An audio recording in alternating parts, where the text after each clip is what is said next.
My feet ached. 6 hours into my shift at Bellinore, and the Friday night crowd showed no signs of slowing.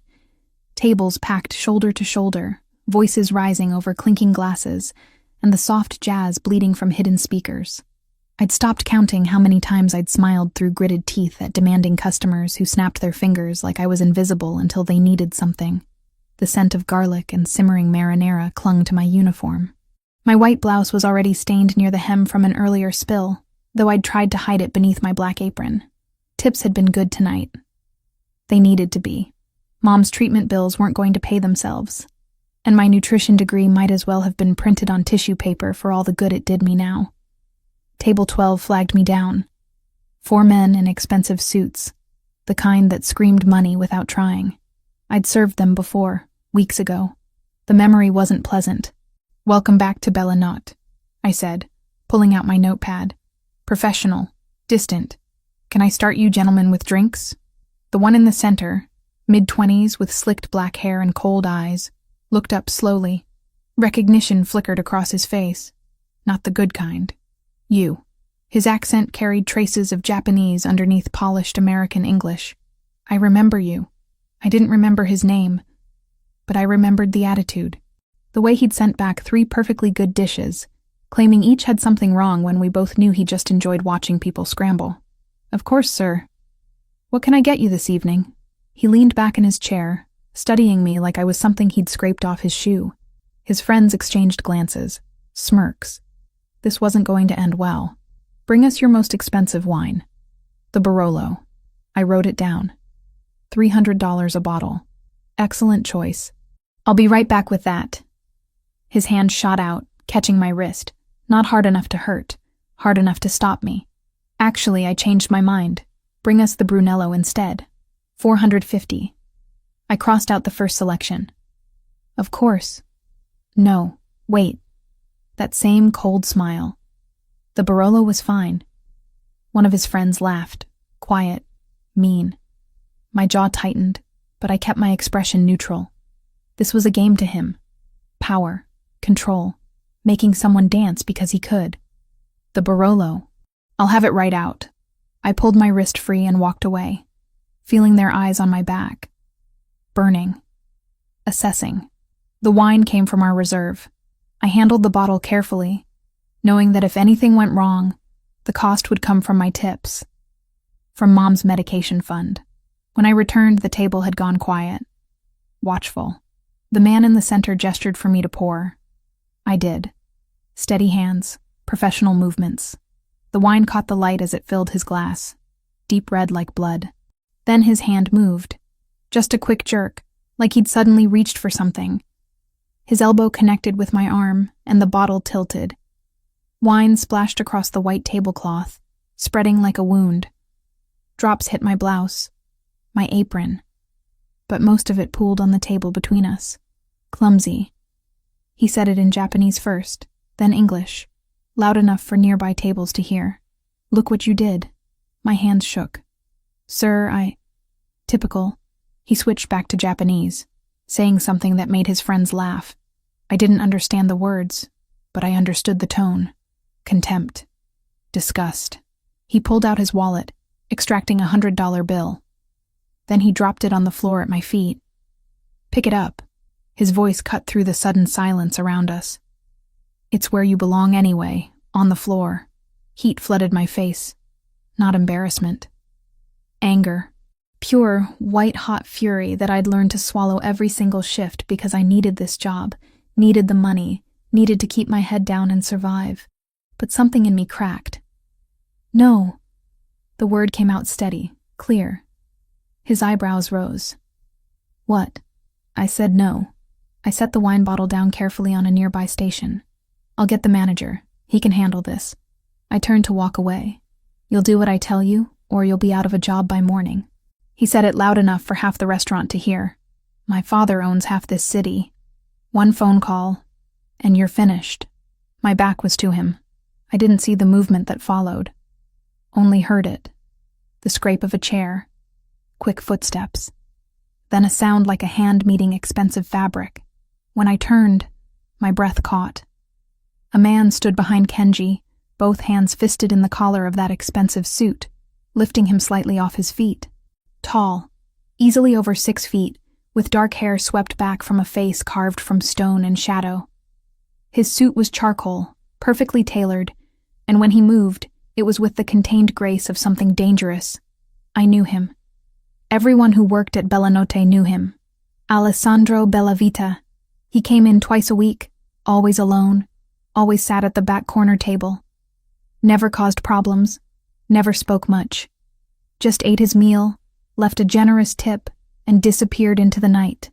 The owner had whispered once that Mr. Bellavita was an investor, silent partner, someone very important. Now he held Kenji suspended like a child holding a misbehaving puppy, and the temperature in the room had dropped 10 degrees. My hands flew to my mouth. Shock stole my voice. "In this restaurant," Alessandro said, voice low and controlled, each word precise. "You treat everyone with respect. You learn that now, or I teach you another way." Kenji's face had gone white. His eyes darted around, looking for help that wouldn't come. "Mr. Bellavita, I didn't—" "Don't." One word. Soft as silk, sharp as a blade. The entire restaurant had gone silent. Even the jazz seemed to quiet, though I knew that was impossible.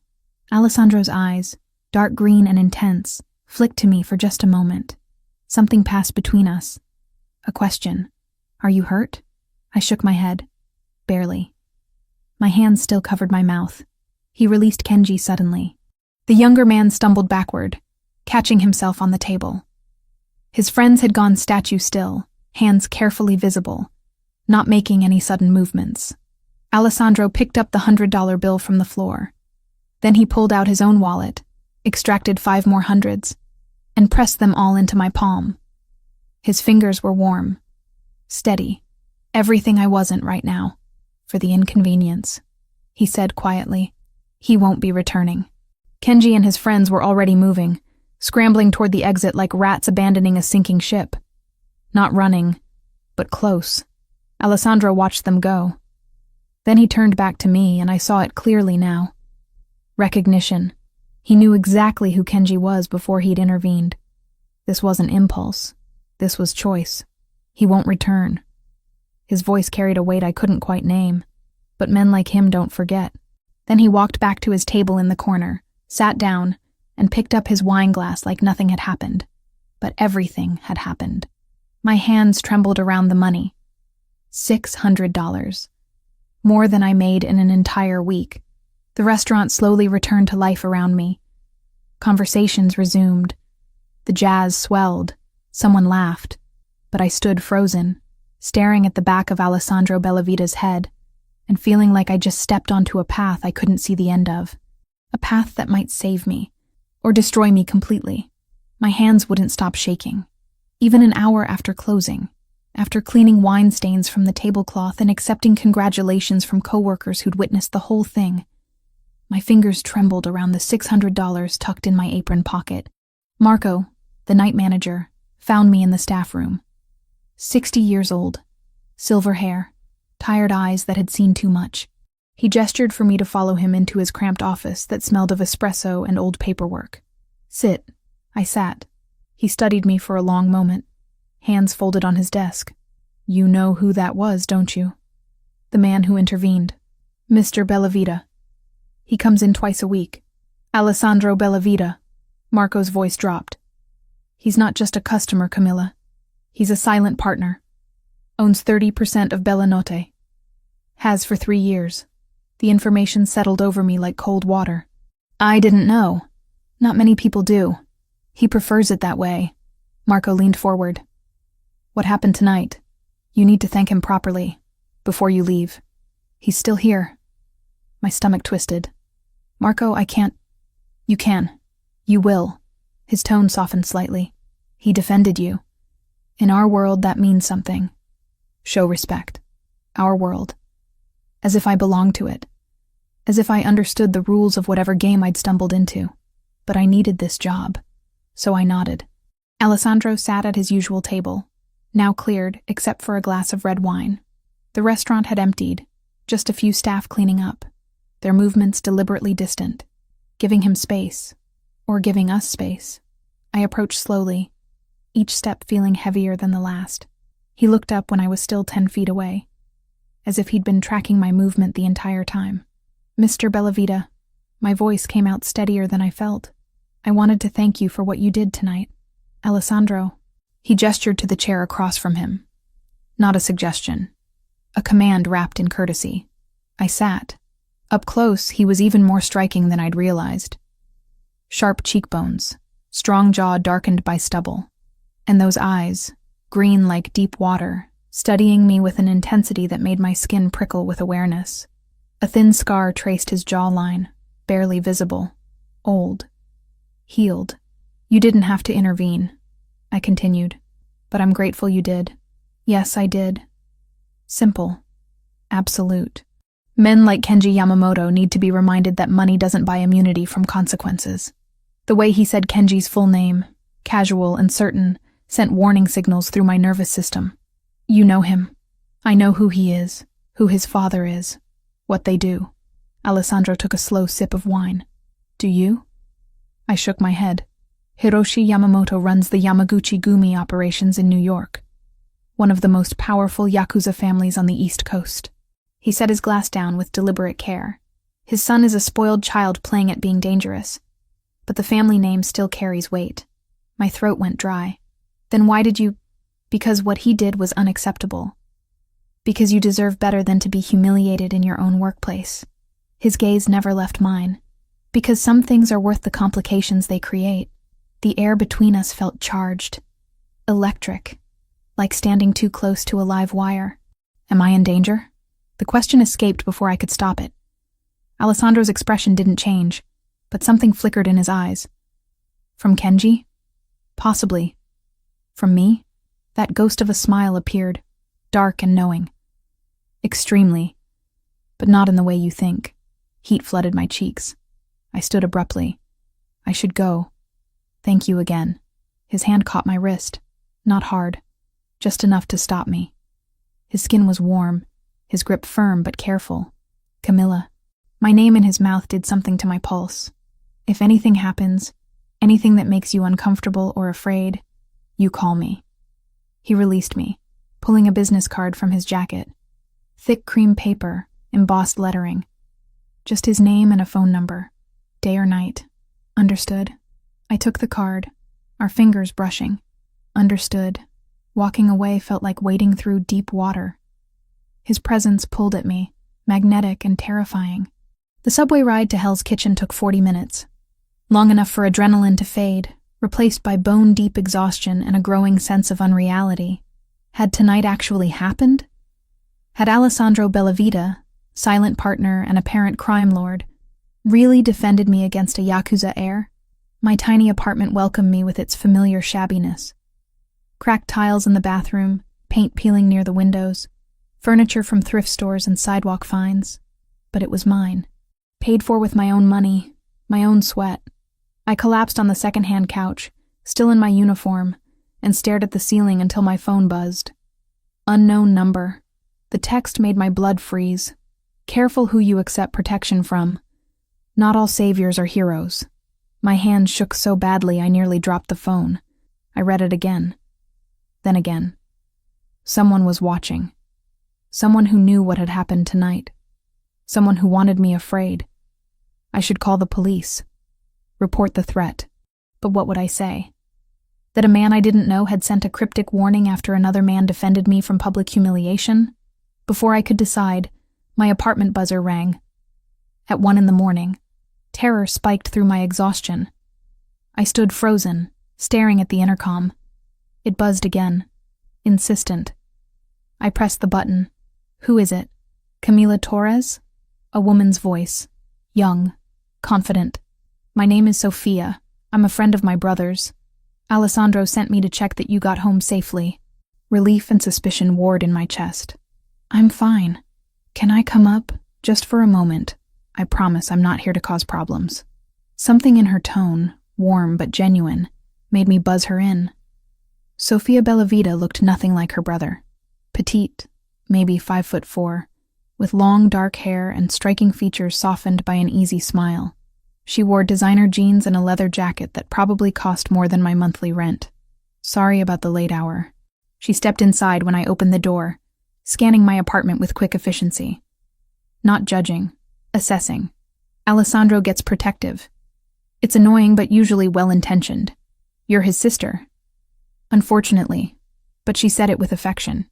And you're the waitress who made him lose his composure in the middle of Bella Nota. That's impressive. He's usually better at keeping his reactions hidden. I closed the door, suddenly conscious of the stained uniform, my tangled hair, the exhaustion pulling at my features. I didn't ask him to intervene. No, you didn't. That's probably why he did. Sophia settled onto my couch like she belonged there. Can we talk? Just for a few minutes? I wanted to refuse, wanted to kick her out and pretend tonight had never happened. Instead, I sat in the armchair across from her. About what? About the text you just received. My spine went rigid. How do you... Alessandro has people watching your building. They saw Kenji's associate leaving after placing a tracker on your phone line. She held up a hand before I could explode. It's been removed. The message was traced to a burner phone purchased this afternoon in Queens. We know it came from someone in Kenji's circle. The casual way she said we, like surveillance and tracking were normal conversation topics, made me lightheaded. This is insane. I pressed my palms against my eyes. I'm a waitress. I make minimum wage plus tips. I have student loans and medical bills and a mother with cancer. I don't belong in whatever world this is. No, you don't. Sophia's voice gentled. But you're in it now. And my brother, for better or worse, has decided you're under his protection. That means Kenji Yamamoto will think twice before escalating things. But he sent the message anyway. A warning, posturing, testing boundaries. She leaned forward. Kenji is a coward, Camila. He attacks people who can't fight back. Now that Alessandro has marked you as protected, Kenji has to decide if pushing further is worth the consequences. Marked me. Like property. Like territory. I didn't ask for any of this. I know. Sophia stood, pulling out her own card. But it's happening anyway. Call me if you need anything. Girl to girl, no Alessandro involved. Though fair warning, he'll find out eventually anyway. He always does. She left as quickly as she'd arrived, leaving me alone with too many questions and not nearly enough answers. I showered, changed into pajamas, and tried to sleep. Failed. My mind kept replaying Alessandro's hand on my wrist, his voice saying my name, the way he'd looked at me like I was something worth protecting, worth complicating his life for. Dawn crept through my thin curtains, gray and unwelcome. I hadn't slept. Just lay there, staring at 2 business cards on my nightstand, wondering how a single night could tilt my entire world sideways. And knowing somehow that this was only the beginning. 4 days crawled by. 4 days of jumping at shadows, checking my phone obsessively, scanning every face that walked into Bella Notte, waiting for something terrible that never came. Or maybe just hadn't arrived yet. The flowers appeared on day 3. White roses, 2 dozen, delivered to the restaurant during lunch rush. The card read, "Apologies for the disruption. A.B." Formal. Distant. As if he hadn't grabbed a man by the collar and changed the trajectory of my entire life. I'd almost convinced myself to throw them away. Almost. Instead, I brought them home, set them on my kitchen counter, and tried not to think about green eyes and dangerous promises. Day 4, Alessandro returned. I spotted him the moment he walked through the door. 8 o'clock, dinner service in full swing, and somehow the restaurant quieted around him. Not silence. Just a subtle shift, like everyone unconsciously making space for something powerful moving through their midst. He wore charcoal tonight, 3-piece suit tailored to perfection, and when his eyes found mine across the crowded dining room, my breath caught. Marco intercepted me before I could reach him. Table 6. He requested you specifically. Marco, it's not a request, Camilla. It's good business. But his eyes were kind, concerned. Just take his order. Be professional. Alessandro had chosen a quieter corner this time, not his usual back table. More intimate, less visible to prying eyes. I approached with my notepad clutched like armor. Good evening, Mr. Bellavita. Can I start you with something to drink? Alessandro? He gestured to the seat across from him. Please. I glanced around. Marco was watching. 2 other servers had found reasons to hover nearby. I'm working. Then consider this work. That same tone. Not quite command. Not quite request. Something in between that made refusing feel impossible. I sat, perched on the edge of the chair, spine rigid, notepad in hand. How have you been? He asked, as casual as if we were old friends catching up over coffee. Fine. Liar. But he said it gently. You've barely slept. I can see it. Heat flooded my cheeks. How would you know? Because men who send threatening messages rarely stop at one. He leaned forward slightly. Has there been anything else? Any other contact from Kenji or his people? No. Just the flowers from you. Something flickered across his expression. Satisfaction, maybe. Good. That means my message was received. What message? That you're under protection. That touching you would be unwise. He said it so matter-of-factly, like declaring the weather. Tell me about yourself, Camilla. You're 26, you work here 6 nights a week, and you're too educated to be serving tables. So why are you? The abrupt shift threw me off balance. How do you know how old I am? I asked Marco. He didn't look remotely apologetic. Now answer the question. I should have refused, should have stood up and walked away. But something about the directness, the lack of pretense, made me answer honestly. I have a nutrition degree from Hunter College. Graduated 3 years ago with honors and a mountain of student debt. And yet you're waitressing. My mother got sick 2 years ago. Cancer. The experimental treatments she needs aren't covered by insurance, and the bills... I stopped, realizing I was sharing too much with a man I barely knew. A dangerous man. I do what I have to do. Alessandra was quiet for a long moment, studying me with an intensity that made my skin prickle. What kind of cancer? Stage 3 breast cancer. She's responding to treatment, but it's expensive. $80,000 so far and counting. And your father? Never knew him. It's always been just me and my mom. I set down the notepad. Why are you asking me this? Because I want to know you. Simple, direct, devastating. Because most people would have taken that money Kenji threw on the floor, would have swallowed their pride and picked it up, but you didn't. I'm not most people. No. His voice dropped, softer now. Intimate. You're not.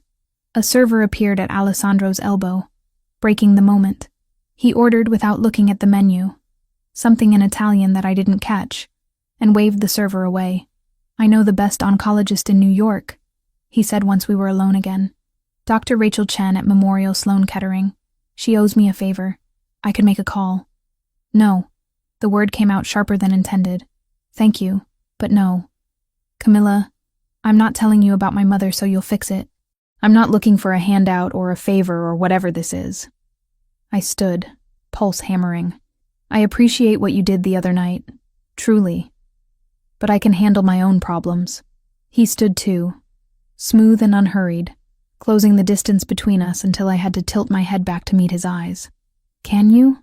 Because from where I'm standing, you're drowning. Working yourself to exhaustion for medical bills that will take years to pay off, if you ever can. That's not strength, Camilla. That's stubbornness. Maybe. I lifted my chin. But it's my stubbornness, my choice. Something shifted in his expression. Respect, perhaps. Or understanding. He reached into his jacket, pulled out another card, pressed it into my palm. When you're ready to accept help without shame, call me. He left cash on the table for a meal he hadn't eaten, and walked out without looking back. I stood there holding his card, hands trembling, hating how much I wanted to use it. The next 3 days passed in exhausted monotony. Work, sleep, visit mom at the hospital during my breaks, repeat. She was stable, responding well to the current treatment cycle. The doctors were cautiously optimistic. Then the call came. 2 a.m, my phone screaming me awake from dreams filled with green eyes and dangerous promises. The hospital. Emergency. Mom's vitals had crashed. They were rushing her into emergency surgery. There were complications. She needed a specialized procedure that would cost $75,000, and they needed authorization within the hour. $75,000. I had $800 in my checking account. The hospital financial counselor was sympathetic but firm. Without payment guarantee, they couldn't proceed. Without the procedure, Mom would die. I sat in the sterile waiting room, phone clutched and shaking hands, and stared at Alessandro's card. Pride was a luxury I couldn't afford. Not anymore. I dialed. He answered on the first ring. Camila. Not a question. He knew it was me. My voice broke. I pressed my palm against my mouth, trying to hold back the sob building in my chest. I need help. What hospital? Mount Sinai. But Alessandro, it's 75,000. I'm on my way. Don't sign anything until I get there. He hung up before I could respond. I don't know how long I sat there, wrapped in shock and desperation, and something dangerously close to hope. Time stretched and contracted. Nurses moved past. The fluorescent lights hummed overhead like insects. Then he was there, striding through the emergency room entrance in dark jeans and a black shirt, hair slightly mussed like he'd dressed quickly. He spotted me immediately, crossed the space between us in long, purposeful strides. Where? One word. I gestured mutely toward the administrative offices. What happened next passed in a blur. Alessandro spoke to the financial counselor, made a phone call, and within 10 minutes everything was authorized. Paid in full. Mom was being prepped for surgery. I tried to thank him. Tried to form words through the tears streaming down my face. He caught one with his thumb, the touch scorching against my skin. You don't owe me anything, he said quietly. But accept the dinner invitation. Let me take you somewhere that isn't a hospital or restaurant. Let me know you properly. I nodded, because I couldn't speak. Couldn't process that he'd just saved my mother's life without hesitation, without questions, without demands. Tomorrow night, he continued. 7 o'clock. I'll have Sophia pick you up. Then he was gone, disappearing back into the night, leaving me standing in a hospital waiting room with my world tilted completely sideways. And for the first time in years, I let myself believe that maybe, just maybe, accepting help wasn't the same as giving up control. Maybe it was just being human. Sophia arrived precisely at 7, driving a sleek silver Mercedes that looked out of place on my Hell's Kitchen street. She stepped out wearing dark jeans and a cashmere sweater, looking effortlessly elegant in a way I'd never manage even if I had her money. Ready? Her smile was warm, genuine, not the practiced politeness I'd expected. I glanced down at my own outfit. The nicest dress I owned, navy blue and simple, paired with worn ballet flats, as ready as I'll ever be. The drive took 40 minutes, winding north out of Manhattan toward Long Island. Sophia filled the silence with easy conversation, asking about Mom's recovery, my work at Bellinot, carefully avoiding the elephant in the car until we hit the highway. My brother is complicated. She said it like a confession. When he cares about someone, it's absolute, complete. There's no half measure with Alessandro. Is that a warning? An observation? She glanced at me, dark eyes sharp. But yes, also a warning. His world is dangerous, Camilla. Not just physically, emotionally. You get close to him, and everything changes. There's no going back. My hands twisted in my lap. What if I don't want to get close? Then you shouldn't have said yes to dinner. But her tone was kind, understanding. He doesn't invite people to Manhasset. This house, it's his sanctuary. The fact that he's bringing you there means something. The mansion appeared through a break in the trees, all clean lines and modern architecture that somehow blended perfectly with the natural surroundings. Stone and glass catching the fading sunlight, expansive windows overlooking Long Island Sound. Not ostentatious, just quietly, confidently expensive. Alessandro waited on the front steps, and the sight of him stole my breath. No suit tonight. Just dark jeans and a white linen shirt with the sleeves rolled to his elbows, revealing strong forearms marked with faint scars. His hair was slightly damp, like he'd recently showered. More relaxed than I'd ever seen him. More dangerous because of it. Thank you, Sophia. He helped me from the car, his hand warm and steady against mine. Behave, Sophia called as she drove away, leaving me alone with him. Come. Alessandro's hand found the small of my back, guiding me inside. The touch burned through thin fabric, proprietary and protective at once. The interior took my breath away. High ceilings, polished hardwood floors, floor-to-ceiling windows framing water views. But it wasn't cold or sterile. Books lined built-in shelves, comfortable furniture invited lingering, and the scent of cooking food filled the air. "You cooked?" I couldn't hide my surprise. "I find it calming." He led me to a kitchen that belonged in a magazine. Granite countertops, professional-grade appliances, herbs growing in small pots on the windowsill. "I hope you like Italian. I work in an Italian restaurant." "That doesn't answer the question." That ghost of a smile appeared. "I love Italian food." He pulled out a stool at the island counter. "Sit. Talk to me while I finish." I watched him work, mesmerized by the confidence in his movements, tasting sauce, adjusting seasoning, plating with care.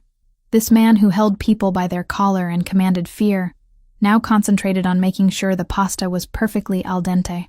"How did you learn to cook?" I asked. "My mother. She insisted all her children know how to feed themselves properly." He glanced up, something soft crossing his expression. "She died when I was 24. Car accident. My father went 6 months later. Heart attack, the doctor said. But I think it was grief. I'm sorry. It was a long time ago." He set a plate before me. Fresh pasta with a light cream sauce, perfectly seared scallops, delicate and beautiful. I became head of the family business at 24, barely older than a child, trying to fill my father's shoes. I took a bite. The food was extraordinary, melt-in-your-mouth perfection. "What kind of business?" Alessandro sat across from me, his own plate untouched. "Import-export, real estate, various investments. All truths that probably concealed deeper, darker truths. What about you, Camilla? What did you dream of before life got complicated?" The question caught me off guard. I wanted to open a wellness cafe, healthy food that actually tasted good, nutrition counseling, cooking classes, help people learn that taking care of themselves doesn't have to be expensive or difficult. That's a beautiful dream. It's an impossible dream now. I set down my fork. Between student loans and Mom's medical bills, I'll be paying off debt until I'm 50. Nothing is impossible. He reached across the table, his fingers brushing mine. Just delayed. The touch sent electricity up my arm. I should have pulled away. Didn't. You didn't abandon your dreams, Camilla. You postponed them out of love. That's not weakness. That's the strongest thing a person can do. Tears pricked my eyes. No one had ever framed it that way before. Everyone else saw sacrifice and failure. He saw strength. We finished dinner with easier conversation, trading stories about growing up in New York, favorite books, music that made us think or feel or remember. He was surprisingly well-read, quoting poetry between bites of pasta, discussing philosophy like he'd spent years studying it. "Come." Alessandro stood, offering his hand. "I want to show you something." He led me through the house to a room lined entirely with books. Floor-to-ceiling shelves filled with volumes in multiple languages, comfortable leather chairs positioned near windows overlooking the water, a reader's paradise. "This is incredible." I moved toward the shelves, fingers trailing over spines. Classic literature mixed with modern fiction, history texts beside poetry collections. I spend most of my time here when I'm at the house. He stood close behind me, his presence warming my back. It's the one place I can be just Alessandro. Not the boss, not the heir to a legacy I never asked for. Just a man who likes to read. I turned, found him closer than expected. His eyes, dark green in the soft lighting, held mine with an intensity that made breathing difficult. "Camilla." My name was almost a question. "May I kiss you?" The fact that he asked, that this powerful man who commanded others without hesitation was requesting permission, undid something in me. Yes. His hand cupped my jaw, thumb tracing my cheekbone with exquisite gentleness. Then his mouth met mine, and the world tilted sideways. The kiss was controlled but passionate. Restrained power held carefully in check. His other hand found my waist, pulling me closer until no space remained between us. I gripped his shoulders, needing something solid to anchor me as heat flooded through my body. When we finally broke apart, both breathing hard, his forehead rested against mine. I've wanted to do that, since the moment I saw you refuse to pick up that money," he murmured. Before I could respond, heavy footsteps sounded in the hallway. A man appeared in the doorway, tall and broad with military bearing. He took in the scene, his expression carefully neutral. "Boss, we have a situation." Alessandro's entire demeanor shifted. The tender man vanished, replaced by someone cold and lethal. "What kind of situation, Vincent?" "The club in the Bronx. Attacked about an hour ago. 3 of our people injured, 2 seriously. I tried to handle it, but it's escalating. They want you there." Alessandro's jaw tightened, a muscle jumping beneath the skin. His hand still rested on my waist, but the touch had changed. Possessive, now. Protective. Kenji? His people. Definitely. My blood went cold. This was my fault. Because Alessandro had defended me, because he'd marked me as protected. Now his people were hurt. "I need to go." Alessandro turned back to me, and I saw it clearly. The transformation from man to Don, from dinner companion to crime lord. "Vincent will take you home. Alessandro, you're in the center of this now, Camila. Whether you wanted to be or not, and I will protect you. I will protect what's mine." He cupped my face, kissed me once more, hard and claiming. "Trust me." Then he was gone, striding from the room with Vincent at his heels, leaving me standing alone in his library with my lips still burning and my world irrevocably changed. Vincent drove in silence, professional and distant. I sat in the back of the black Mercedes, watching streetlights blur past, my lips still tingling from Alessandro's kiss, from his declaration, his claim. "You're in the center of this now." The words echoed in my head, mixing with the memory of violence in Kenji's eyes, the threat in that text message, the reality that people had been hurt because a powerful man had decided I was worth defending. My apartment felt too small when I finally climbed the stairs, too exposed. I double-checked the locks, drew the curtains, and sat on the couch with my phone clutched in trembling hands. Sleep was impossible. I tried. Lay in bed staring at the ceiling, jumping at every sound. Footsteps in the hallway, a car door slamming, the building settling around me. At 3 a.m, I gave up and opened my laptop, searched Alessandro's name. Alessandro Bellavita, 34. CEO of Bellavita Imports and various real estate holdings. Family business established in New York for 5 generations. No criminal record, no scandals. Just carefully worded articles that mentioned business interests and community involvement, without ever saying what those interests truly were. I dug deeper, found older articles about his father's death, his mother's accident, the way Alessandro had taken over at 24, impossibly young, and somehow not just survived, but thrived, built an empire, commanded loyalty, the kind of loyalty that sent men to attack a club because their boss had been disrespected. My phone rang at 6 a.m, jerking me from the half-doze I'd finally fallen into. "Sophia, did you sleep?" "No. Good instinct. Can I come up? I have coffee and answers." She arrived 10 minutes later with 2 large lattes and dark circles under her eyes that matched my own. We sat at my tiny kitchen table, and she looked at me with something like pity. "You want to know what you've gotten yourself into?" "I want to know if I should run." "Too late for that." But she said it gently. "My brother is Don of the Bellavita family. 5th-generation Italian organized crime with roots going back to Sicily. We handle imports, territory disputes, protection services, and various other enterprises that exist in gray areas. We're not the Yakuza. We have rules, codes, limits, but we're not exactly law-abiding citizens either." The words settled over me like concrete. Heavy. Suffocating. Real. "And Kenji?" "Kenji Yamamoto is the spoiled, violent son of Hiroshi Yamamoto, who runs Yakuza operations in New York. He's a coward and a bully, but his father's name carries weight. Alessandro defending you publicly wasn't just chivalry, Camilla. It was a statement. You belong to him now. You're under Bellavita protection. I don't belong to anyone. I know. And honestly," Sophia leaned forward, "that's probably why he's so fascinated with you.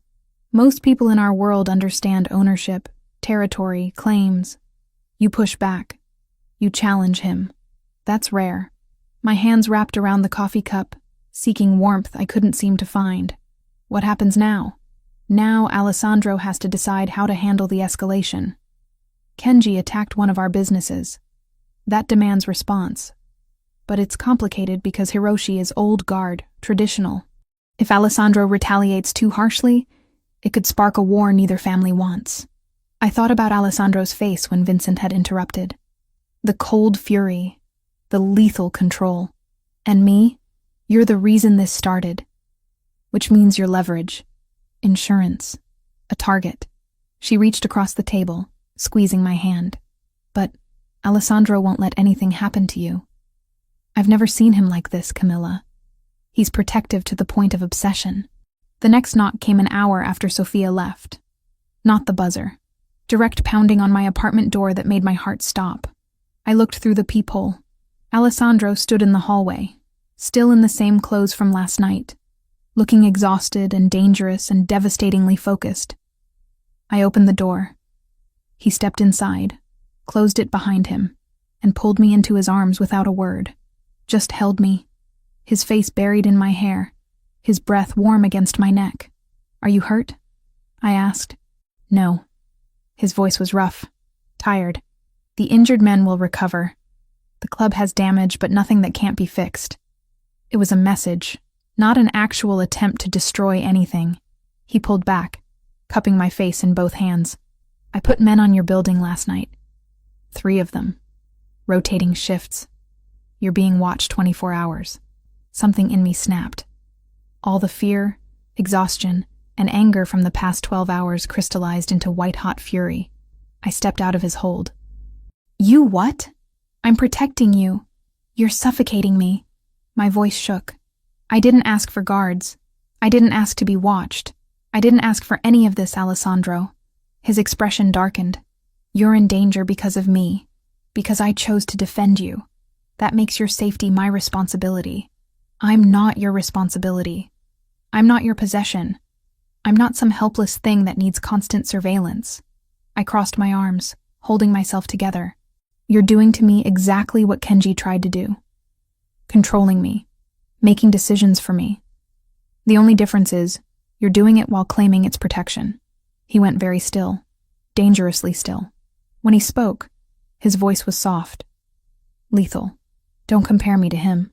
Then don't act like him. I held his gaze, even though every instinct screamed at me to back down. I understand you're trying to help. I understand the danger is real. But if this, whatever this is between us, is going to work, you can't just make decisions about my life without asking me first. You want me to ask permission to keep you alive? I want you to treat me like a partner, not a prisoner. My throat tightened. I'm choosing to be here, Alessandro.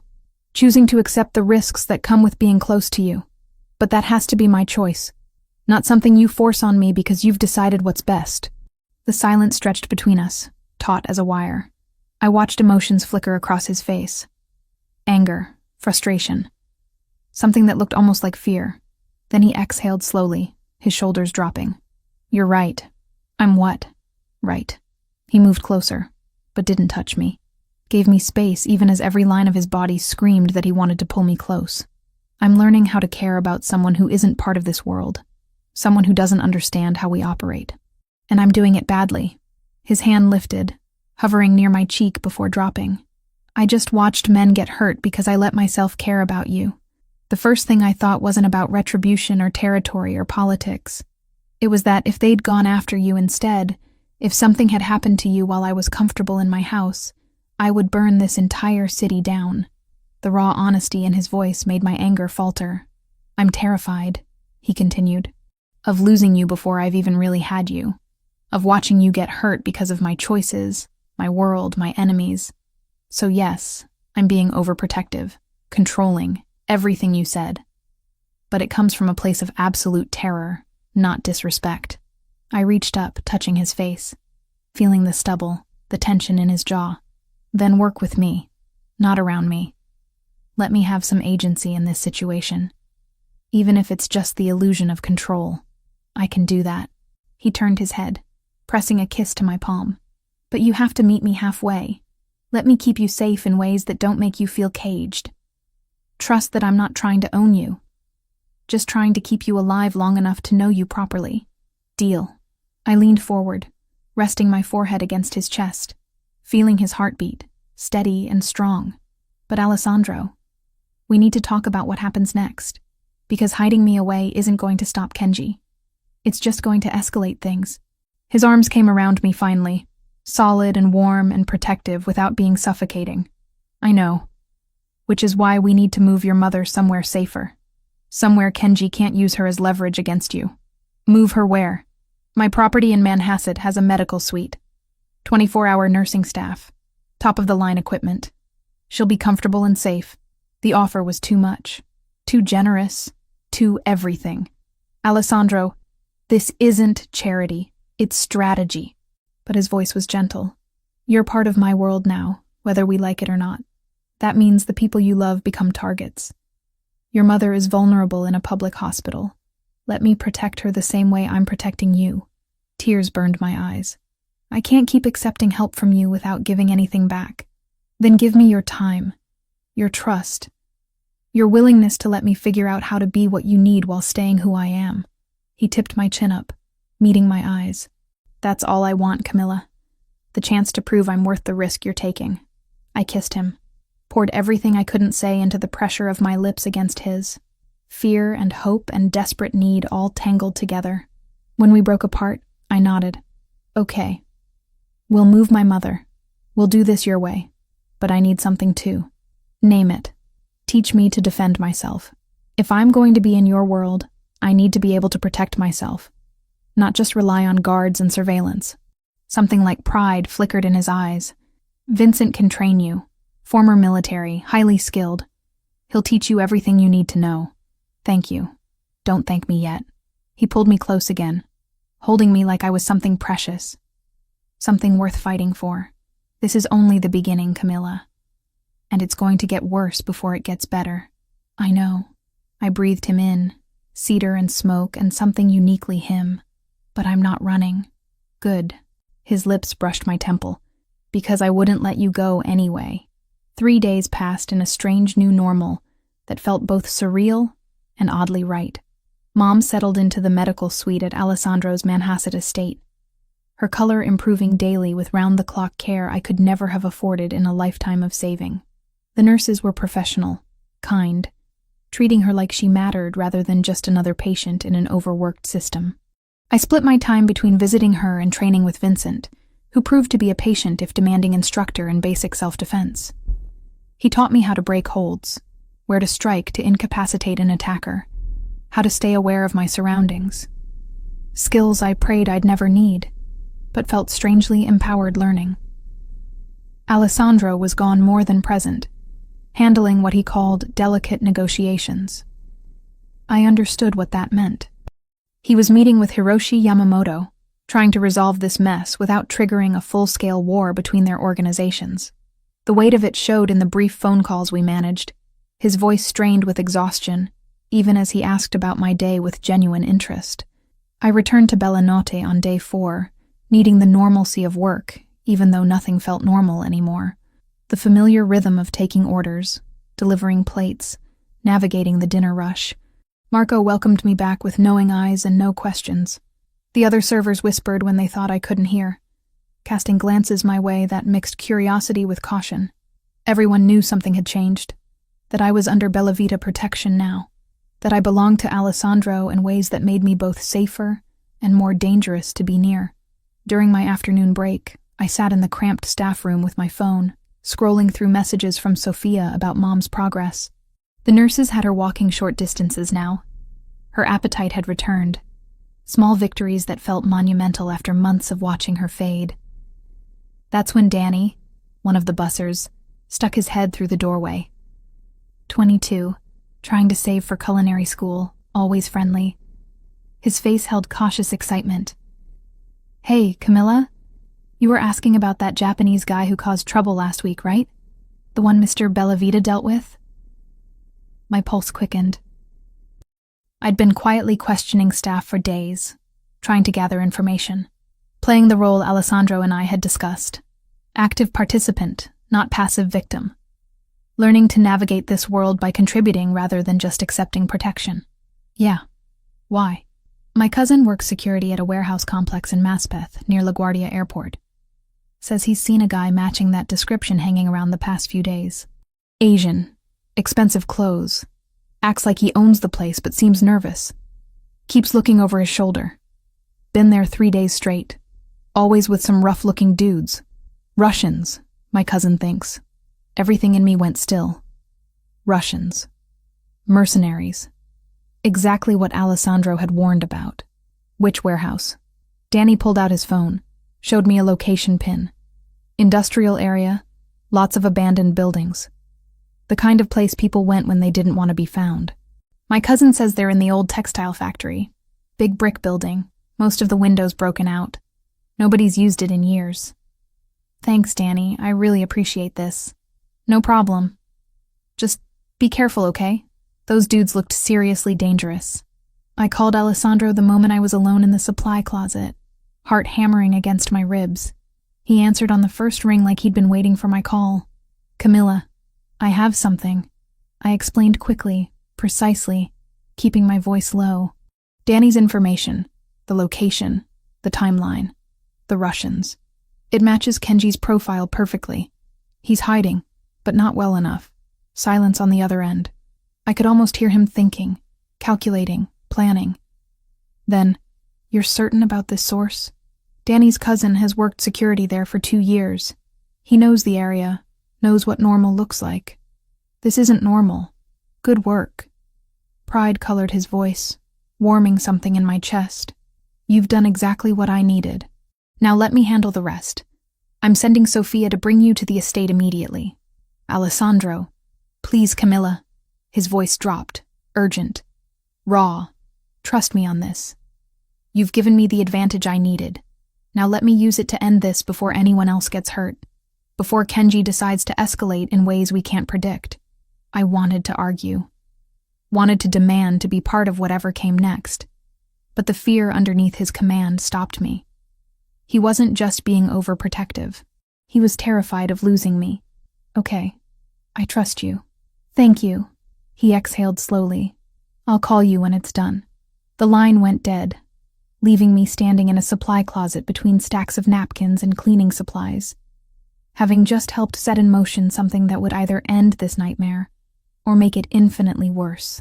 That evening, sitting in the Manhasset library while Alessandro was God knows where doing God knows what, Mom found me.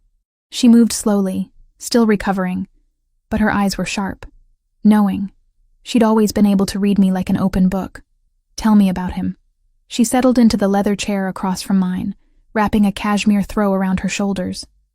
The throw Sophia had brought her, soft and expensive. Everything here was soft and expensive. This Alessandro who's given me a palace to recover in, who's put that look in your eyes. Mom, don't deflect, sweetheart. I'm your mother. I see how you look when his name comes up. How you check your phone constantly, jumping every time it buzzes. How you haven't slept properly in days. She reached out, taking my hand in hers. Thinner than before the illness, but steady. Strong. Do you love him? The question hung between us, direct, unavoidable, terrifying in its simplicity. Did I love Alessandro Bellavita? The man who defended me with controlled violence, who paid my mother's medical bills without hesitation, who kissed me like I was oxygen and held me like I was precious. The crime lord who commanded fear and loyalty in equal measure. The complicated, dangerous, surprisingly tender man who cooked me dinner and quoted poetry and looked at me like I was something worth fighting for. Yes, the word emerged as barely a whisper. God help me. But yes, I love him. Mom's expression softened. Not judgment. Understanding. Then whatever comes next, you face it together. That's what love means, sweetheart. Not running from the hard parts. Not hiding from the danger. Walking through fire holding hands. Trusting that neither of you will let go. Tears pricked my eyes. What if the fire burns us both? Then you burn together. But something tells me that man won't let anything happen to you. I've seen the way Sophia talks about him. The way everyone here moves when his name is mentioned.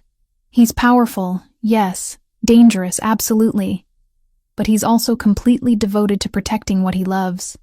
And he loves you, Camilla. Even I can see that. Later, long after Mom had gone back to her room to rest, Alessandro called. Not the usual brief check-in, but a longer conversation. He told me about his meeting with Hiroshi Yamamoto earlier that day, voice heavy with exhaustion, but edged with something like relief. He's an old-school traditionalist, honorable in ways his son will never understand or appreciate.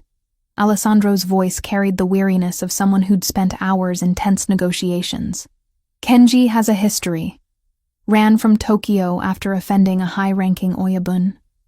Disrespected someone untouchable, nearly started a war between families. Hiroshi sent him here hoping distance and time would mature him, teach him respect. It didn't. If anything, being away from direct supervision made him worse. What happens now? We made a deal. Kenji returns to Japan. Enters a Buddhist monastery in Kyoto for a year. Under Hiroshi's direct supervision. Meditation. Discipline. Learning the humility his father should have taught him years ago. He also makes a public apology to you at Bella Notte, witnessed by both families. If he refuses either condition, Hiroshi has given me permission to handle it my way. The clinical way he said it made my skin prickle with understanding of what my way meant. And if he's already refusing by hiding in that warehouse, then I go get him tonight.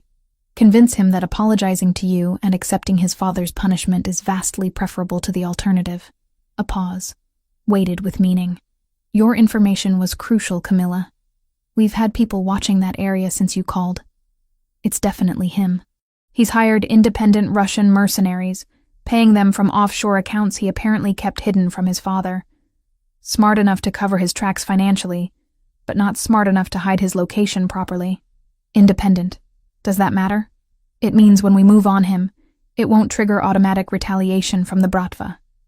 These are freelancers, not official operators. We can negotiate compensation for any casualties and avoid a larger conflict. It keeps this contained to just our families. His voice softened, carrying something like pride. You're learning the politics of this world quickly. I have a good teacher, or maybe just strong motivation to understand what I'm dealing with.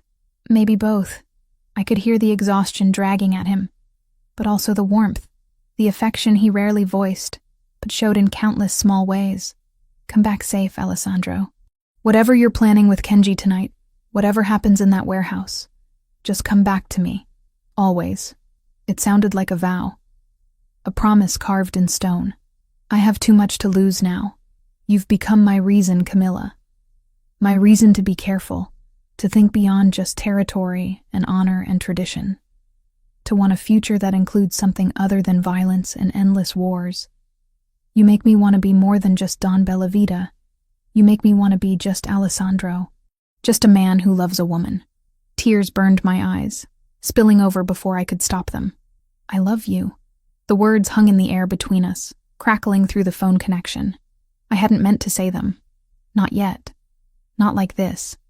Over the phone while he was preparing for what was essentially a kidnapping and forced negotiation mission. Say that again. His voice roughened with emotion I'd never heard before. Vulnerable. Almost desperate. I love you, Alessandro Bellavita. Despite the insanity, despite the danger, despite every rational reason I shouldn't, despite knowing this could end in heartbreak or worse, I love you. Hold that thought. His voice dropped to something intimate, promising. Because when I get back, when this is finished and Kenji is dealt with, I'm going to spend a very long time showing you exactly how I feel about you. How you've changed everything for me. How you make me want to be better than I am.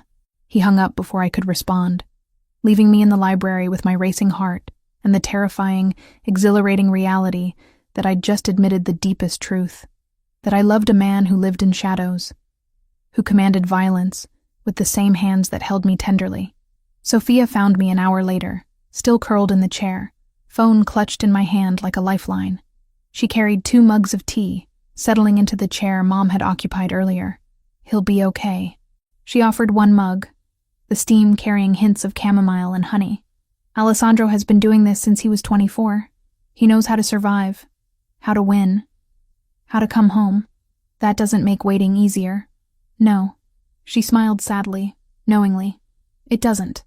Welcome to loving a Bella Vita, Camilla. The worry never goes away. You just learn to live with it. Learn to trust that they know what they're doing, that they're as careful as they can be in a world that doesn't reward careful. Outside, night fell over Long Island Sound, the water turning dark and mysterious under the moon.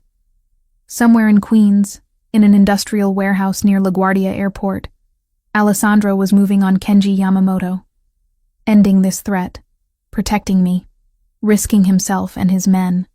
And all I could do was wait and trust and pray that the man I loved would come back to me whole, that we'd get our chance at whatever future we were building together, one dangerous day at a time. That love would be enough to survive the fire we were both walking through. The call came at 3 a.m. Alessandro's voice, rough with exhaustion but alive. Whole. It's done. We have him. Relief flooded through me so powerfully my knees buckled. I sank onto the bed, phone pressed against my ear. Are you hurt? Bruised, nothing serious. Kenji tried to run. His mercenaries put up a fight, but once they realized we weren't there to kill them, just capture Kenji, most surrendered. Smart men know when to fold. He exhaled slowly. I'm coming home. Wait for me. He arrived as dawn painted the sky pink and gold over Long Island Sound. I met him in the foyer, and the sight of him stole my breath. His shirt was torn, blood spattering the fabric, a cut above his eyebrow, already cleaned but still angry red, knuckles scraped raw, but his eyes, when they found mine, held nothing but relief and something deeper, hunger mixed with tenderness. Camilla. He crossed the space between us in 3 strides, pulling me into his arms with desperate strength. His face buried in my hair, breathing me in like I was air after drowning. I kept my promise. I came back. You did. My hands roamed his back, his shoulders, confirming he was real and whole. What happens to Kenji now? Hiroshi is on his way to collect him. We have him secured, unharmed. I kept my word on that too. He pulled back enough to cut my face, thumbs stroking my cheeks. But first, I need you to know something.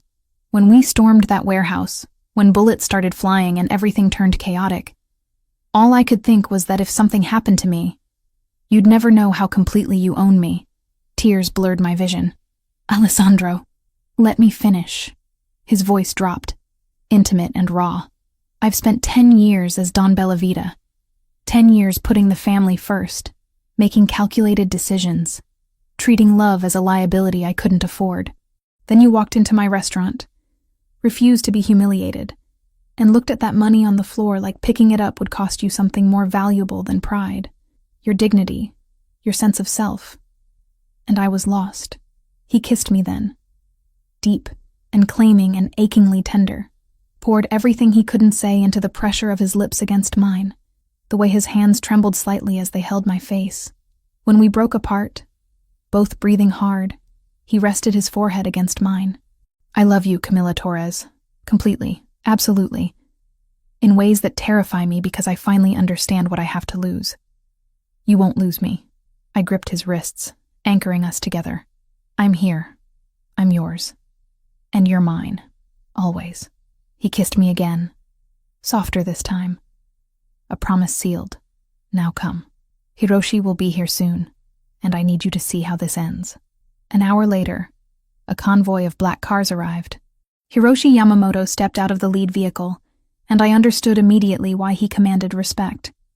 55 but looking older, silver threading his black hair, traditional suit immaculate. His face was carved from stone and disappointment. This was a man who'd built an empire on honor and discipline, watching his son destroy everything he'd tried to teach. Alessandro met him in the study. I sat nearby, present but quiet, as we'd agreed, witnessing but not participating, understanding my role. Hiroshi looked at his son, bound to a chair, defiant even in defeat.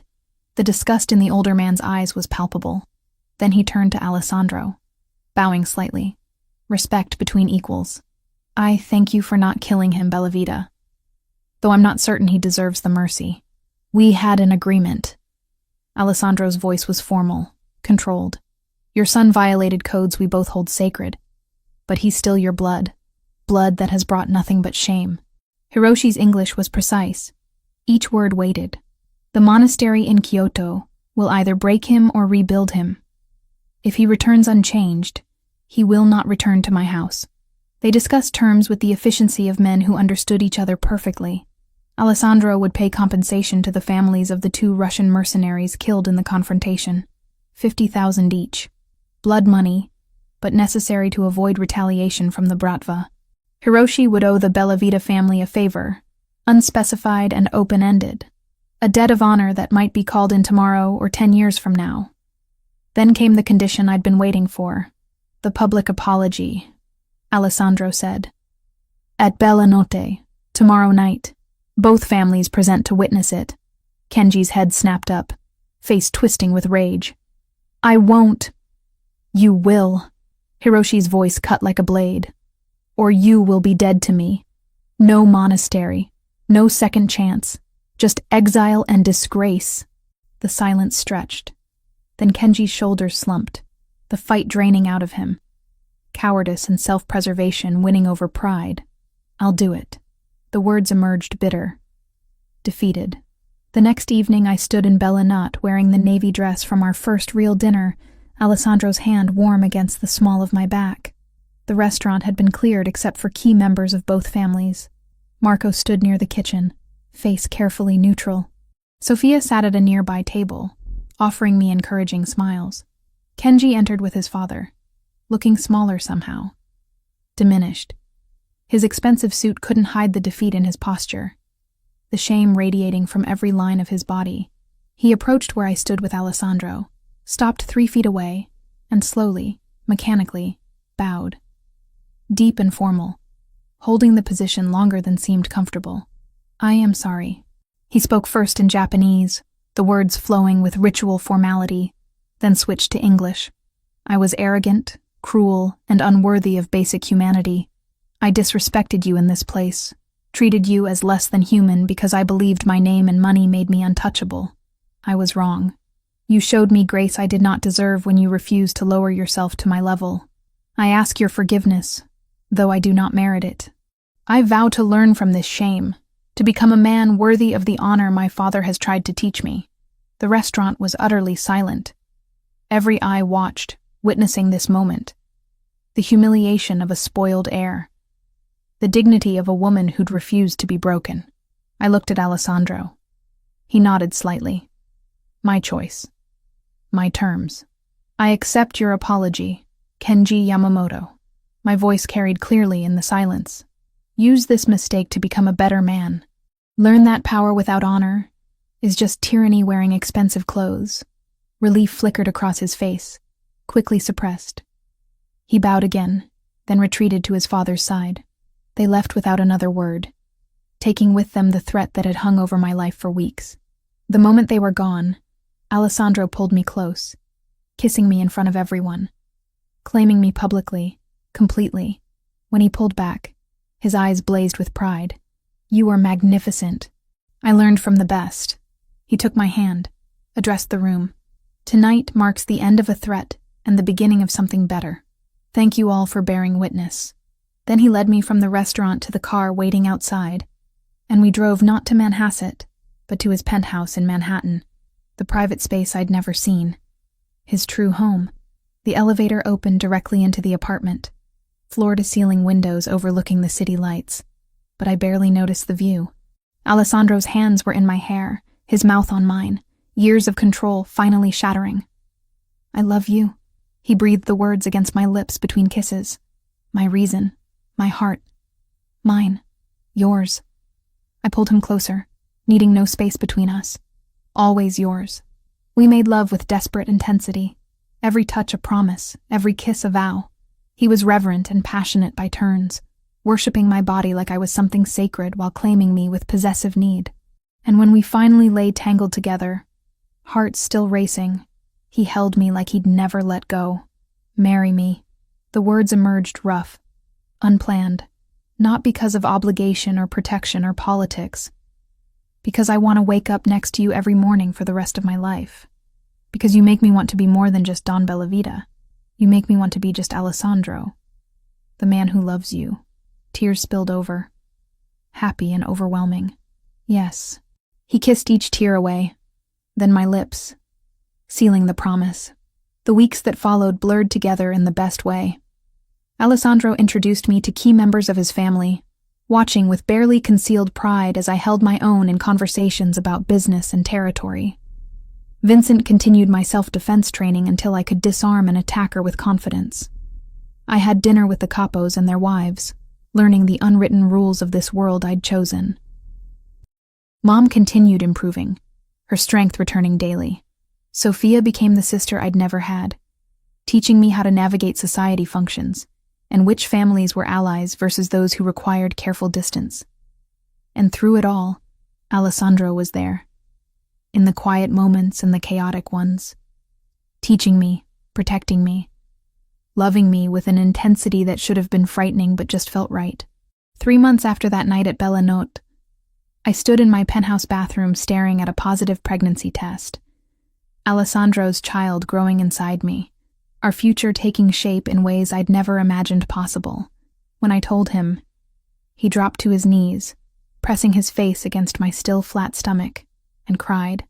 This powerful, dangerous man, undone by joy and hope and the promise of the family we were creating together.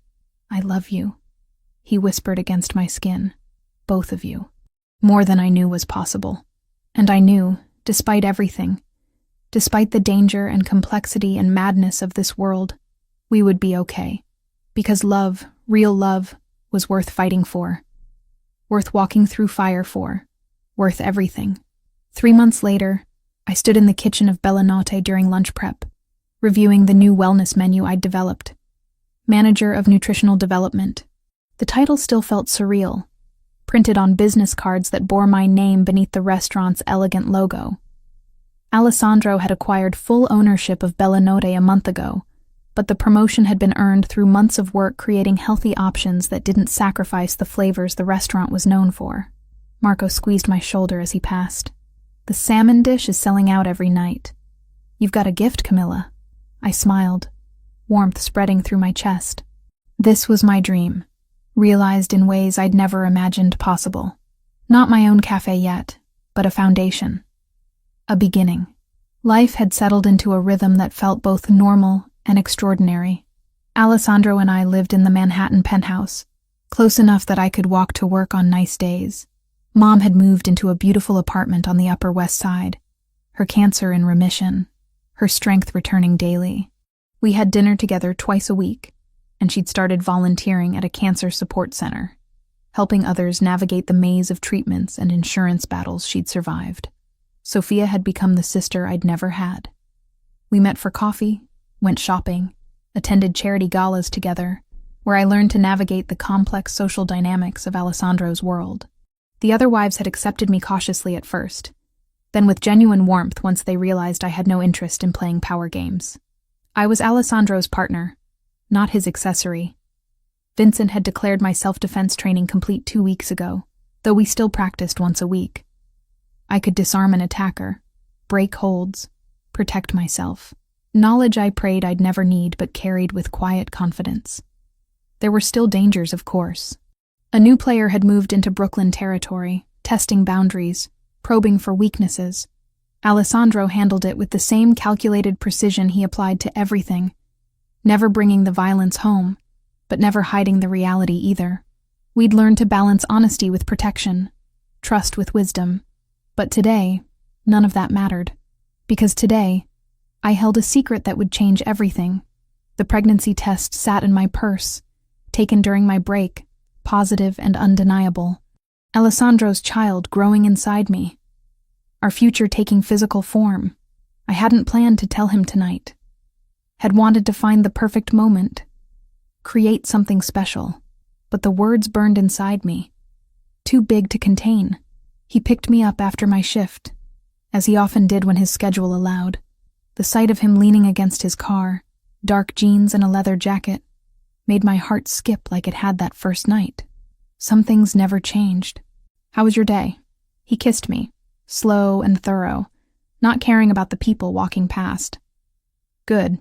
Productive. Yours? Long, tedious meetings about territory agreements. He opened my door, hand at my back as I slid in. But better now. We drove through Manhattan, the city lights beginning to glow as dusk fell. I studied his profile.